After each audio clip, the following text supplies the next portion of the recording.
मौजूदा स्वास्थ्य हालात को देखते हुए देश में पूर्णबंदी लागू की गई, जिसका असर अर्थव्यवस्था पर भी नजर आया और अब अर्थव्यवस्था को अनलॉक किया जा रहा है। इस बीच सरकार ने नया श्रम कानून लागू किया। श्रम कानून में कई बड़े बदलाव किए गए। हालांकि इन बदलावों को लेकर विपक्षी दल तो सरकार की आलोचना कर ही रहा है। सरकार के सहयोगी भी नए श्रम कानून को श्रमिकों के खिलाफ करार दे रहे हैं। और अब अंतर्राष्ट्रीय श्रम संगठन यानी ILO ने भी मोदी सरकार के इस नए कानून पर सवाल उठाए हैं। दरअसल नया श्रम कानून संशोधन 2020 में काम करने के घंटों को 8 की जगह 12 कर दिया गया है, लेकिन विरोध से बचने के लिए सरकार ने कहा है कि 12 घंटे का काम वर्कर अपनी इच्छा से कर सकता है।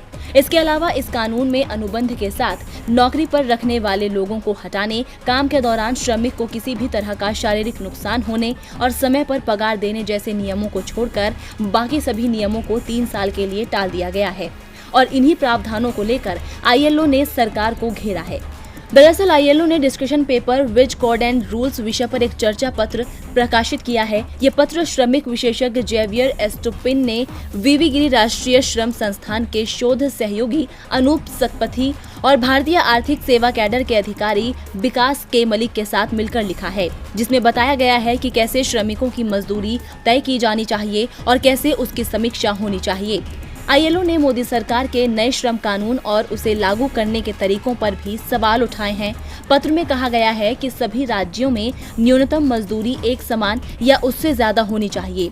अनूप सतपथी ने कहा है कि भोजन, कपड़े, आवास और इसी तरह के अन्य खर्चे के कारकों को भी मजदूरी निर्धारण में शामिल किया जाना चाहिए था। भारत 70 साल से भी ज्यादा समय से न्यूनतम मजदूरी के नियमों का अनुपालन करता रहा है।